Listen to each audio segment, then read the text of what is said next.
जय बजरंगबली।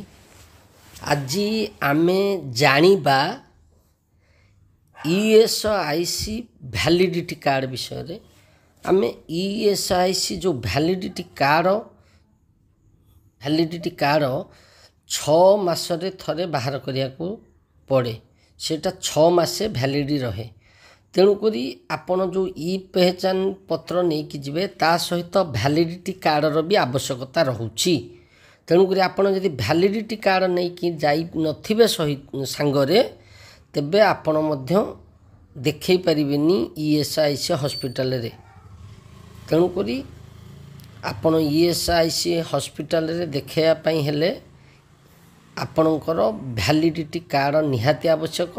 आपण कौन से कंप्यूटर दुकान को जीवाकू पड़ोनी, जनसेवा केन्द्र को जीवाकू पड़ोनी, आपण मोबाइल रे मध्य काढ़ी पारिबे। केमिते काढ़िबे आपण को तो पूर्व वीडियो रे कहिथिली। आपण केमिते लॉगिन करिवे प्रथम थर से वीडियोटा आपण देखिदेबे। लास्ट को मु लिंक रे दे देबी। आउ एबे आमे लॉगिन करिकी आम मोबाइल रे केमिते वैलिडिटी कार्ड प्रथमे आमे क्रोम ब्राउजर को जीवा। क्रोम ब्राउजर रे esic.gov.in मारिबा। ऑलरेडी प्रथम रो आसुचेरी सेटा को हमें टच कला परे देखंतु सदाले मु कहिथली पर पर्सन बा बेनिफिशियरी सेटा को हमें टच करिबा।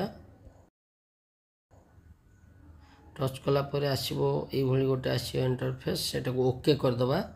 ओके कर देला परे आ गोटे साइट खोलिबो। देखंतु गोटे साइट हमर खुली गला। साइट खोलिला परे सेटा लैंग्वेज देखंतु ऊपर अछि लैंग्वेज हिंदी बाय डिफॉल्ट रहउची। आमे जेतु हिंदी रे टिके भलो जानि परिबनी सेटा को इंग्लिश कर दबा। लैंग्वेज टा को देखंतु इंग्लिश कर देली। इंग्लिश कर देला परे देखंतु यूजर आईडी गोटे लिखाई छी। यूजर आईडी रे हम कोन लिखिबा आपनकर जो ईएसआईसी नंबर रहउची से ईएसआईसी नंबर टा लिखिबा।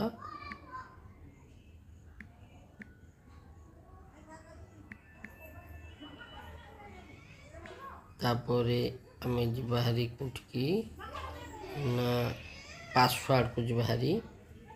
पासवर्ड कोन मारिबा आपनकर जहा पासवर्ड थो सेटा को मारिबा। मार साला परे हमें जो कैप्चा देछि कैप्चा टा को ठीक करबा। देखो मैं जूम कर दूछि। जदि सेटा भूल थिबो आपन जानि परिबेनी मध्य रिफ्रेश करि परिबे। मु धर जो जानि परिबेनी एटा कमते रिफ्रेश कर देला आ गोटे कैप्चा आसीबो। देखो आ गोटे कैप्चा आसी गला हरी 48AC0D कले कला परे हमर देखंतु इनते पूर्ण कर देले।